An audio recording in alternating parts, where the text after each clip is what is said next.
Hello, everyone. I'm extremely sorry about my long term of absence over the last month, but suffice to say, the reason for my absence is the reason why I don't. But enough of me. The SCP we're going to be looking at today is SCP-174. Object class, safe. No, sorry, I read that wrong. Euclid. See Incident 174A. Okay, so we'll get to that. Special Containment Procedures.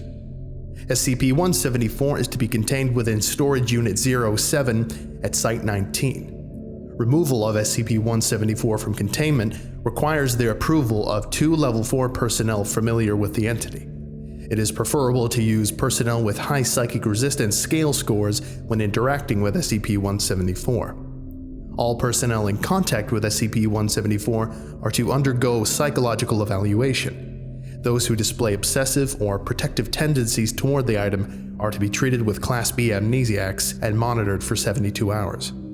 Underneath this is an addendum to the containment procedures. On this, following Incident 174A, SCP-174 and the main chamber of Storage Unit 7 are to be monitored at all times via video surveillance. Abnormal activity must be reported to Dr. immediately.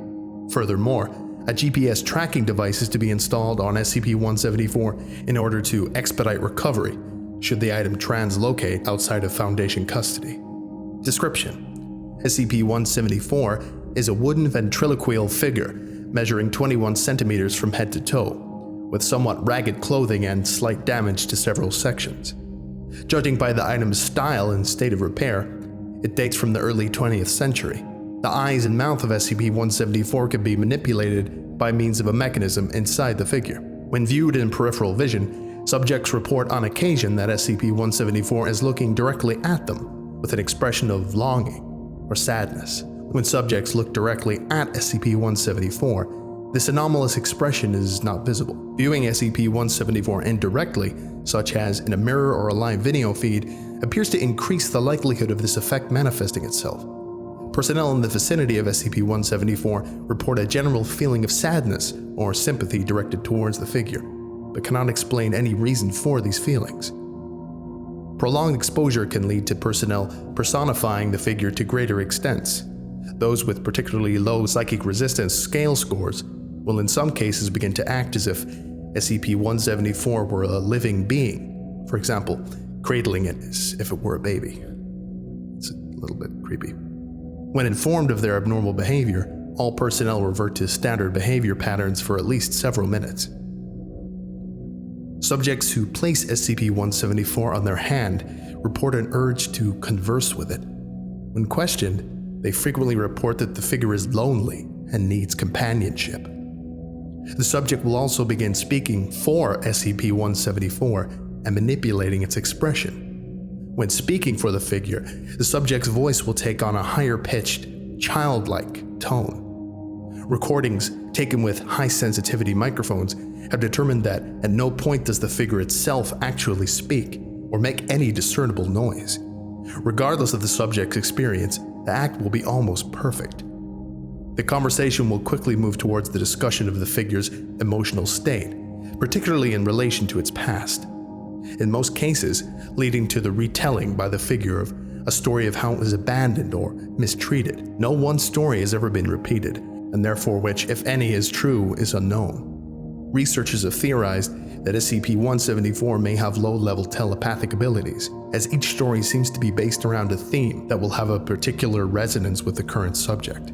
Past this point, subjects will show great affection for SCP-174 and will attempt to protect it from people who come too close or try to interact with it, in some cases with deadly force. Subjects often refer to SCP-174 as their, quote, baby, or use similarly strong terms of endearment when referring to it.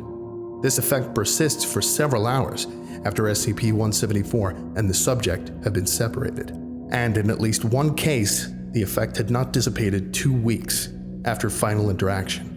Whether the effect could have ever lessened is unknown, as the subject in question was terminated owing to lack of a compelling reason for further study.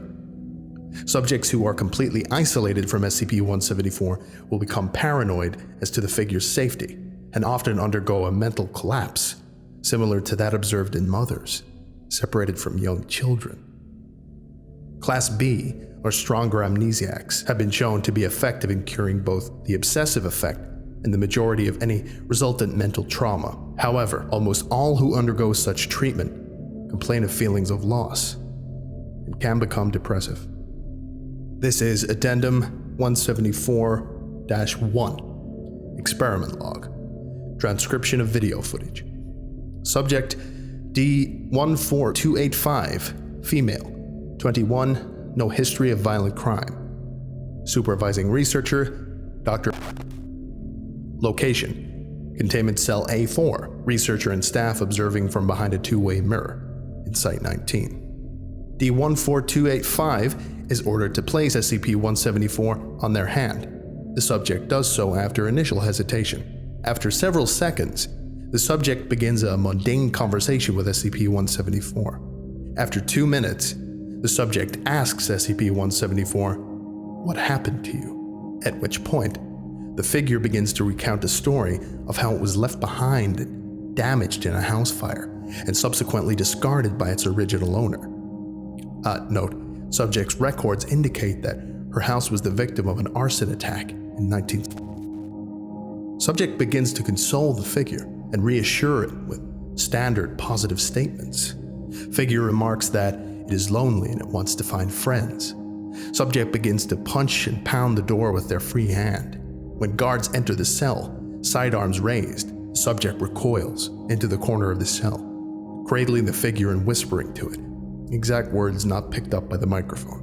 Guards succeed in removing SCP-174 from the subject and leave the cell. At this point, the subject screams, "They have him, my wonderful baby," and begins punching and kicking the door in a futile escape attempt. Note, at this point, Dr. ordered the experiment concluded. D14285 was terminated after attempts to calm her failed. This experiment was one of the first conducted with SCP-174, before the efficacy of amnesiacs had become apparent. And finally, this is Addendum 174-2, Incident 174A. On Dr. entered Storage Unit 7 to find SCP-174 sitting on the floor next to its containment unit, looking directly at the main entrance door. The door to SCP-174's unit had been sealed shut, with no access been logged in the previous week. After being replaced in containment, video surveillance was installed within Storage Unit 7 as a precaution against future translocations, and a GPS tracking unit was attached to SCP-174. Oh wow. I hope I never get to meet that Skip. After the month I've had, I want a desk job.